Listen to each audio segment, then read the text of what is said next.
বিগত শতাব্দীর দুটি বিশ্বযুদ্ধের নৃশংসতা ও ধ্বংসযজ্ঞ মানব জাতির বিবেককে করে দেয় স্তব্ধ।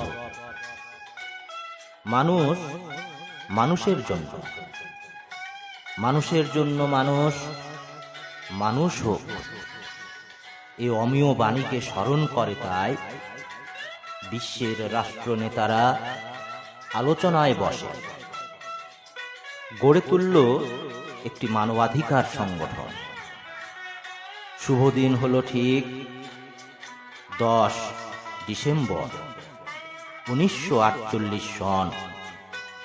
সঞ্চারিত হলো আশার আলো, হবে এবার মানবতার জয়। ধিক অত্যাচার, অনাচার, মানবতার বিপর্যয়। দেব না কখনো হতে এর ক্ষয়। তৈরি হলো ঘোষণাপত্র, ধারা হলো 30টি। দুঃখজনক হলেও সত্য, এগুলোর মানছি কয়টি। সময়ের প্রেক্ষাপটে যেন ধ্বংসপ্রাপ্ত সেতুর ওপর দাঁড়িয়ে। ঠিকাদার করল ধ্বংসের পরিকল্পনা। বসনিয়া হার্জিগোভিনা, ভিয়েতনাম যুদ্ধে, ইয়েমেনে, চলছে আফগানিস্তানে।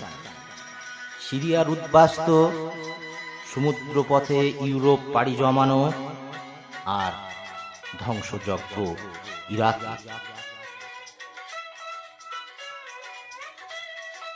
আবু গারি কারাগারে কেন এই মানবতার মায়াকান্না? কেন এই মানবতার বিপর্যয়? কোথায় অ্যামনেস্টি ইন্টারন্যাশনাল? কোথায় ডেমোক্রেসি ওয়াচ? এটা কি জাস্ট শোয়ের নামান্তর? বিশ্ব মানবাধিকার সংগঠনগুলোর অ্যাকশন